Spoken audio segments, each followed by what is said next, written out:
The men's giant slalom happens this morning. Yesterday was the Super G, and joining me now in the studio is Chris Anthony. Chris, you were just saying like the best day in history for American racers yesterday. Yeah, yesterday worked out incredibly well for the U.S. men. It was honestly the best day in history in Super G. So they had 4 in the top 11, which is just remarkable. I mean, that's something that they pull off, but here we did it, and on home turf too. It was Andrew Weinbrecht's first ever World Cup podium, which is kind of amazing because he actually has 2 Olympic medals. Most guys start Go the other way, and so he's actually one of our most decorated Olympians. But yesterday got to celebrate his World Cup podium, and of course, third place for him yesterday. Ted Ligety coming down and being on the podium in Super G.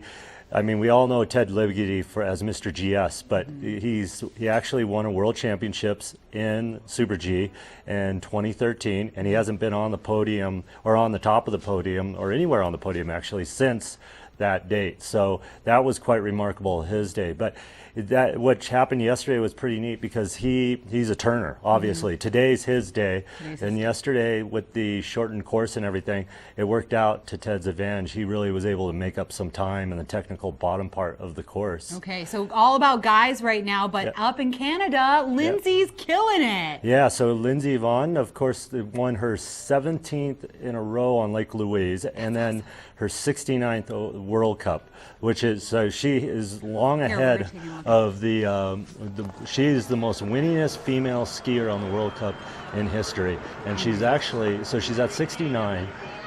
69 wins. And the most wins on a World Cup were done by Ingemar Stenmark. So it's actually feasible that Lindsay could close in on Ingemar Stenmark's title of 86 World Cup wins. I mean, that's still quite a ways off, but she's just so dominating in certain courses and certain hills on the World Cup Tour that it could happen. She could win this for the next several years, it seems like, she's the way so she's strong. going. And I read, this is the first time I'm seeing this race actually, but I read that at the bottom on Friday, she kind of like lost it a little bit. Did she lose it at all in this race? Yeah, there's one turn she seems to continually have an issue with, and you'll see it. Yeah, coming up. And, that's tight. Well, there's and she seems to always, but she has so much speed and she's carrying so much of a lead that it really doesn't affect her. And yeah, she just handles it. She's literally just got such an advantage over the rest of the field. That's the turn right there that she's had issues with. It seems like almost every time. She said she was rolling down the windows for Friday's race. She almost crossed her tips on Friday, but again, she had such a lead.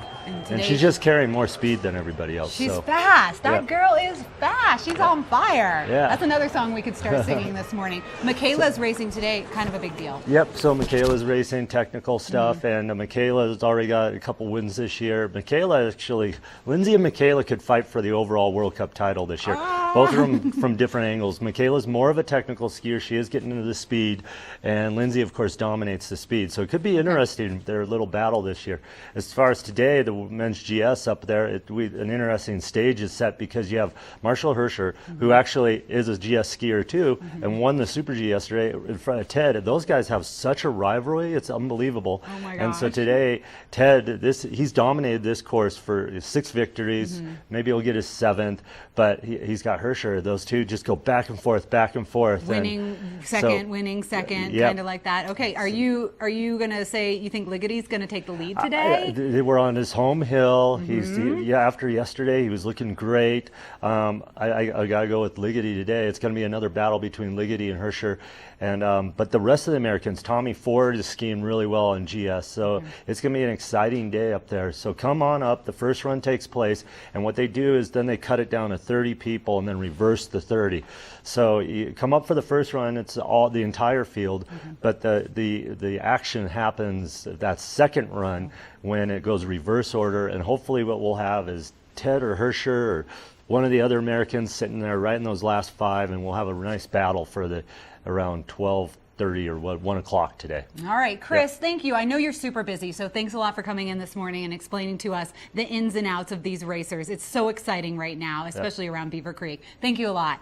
Chris Anthony, and he is one of our favorite expert skiers. He was a pro racer for a long time on the U.S. ski team as well, so that's why we get all the stats and all the info from him. Grab your cowbell, start making your way up to Beaver Creek. The first race is at 9:45. The second one is at 12:45, where really the action is going to be. But right now we're going to head back up to Beaver Creek because Mark Sassy is live out there. It's kind of the calm before the storm. We'll check in with him in just a moment, but right now Leo's going to let us know how much sunscreen and sunglasses we should have out there at the races today.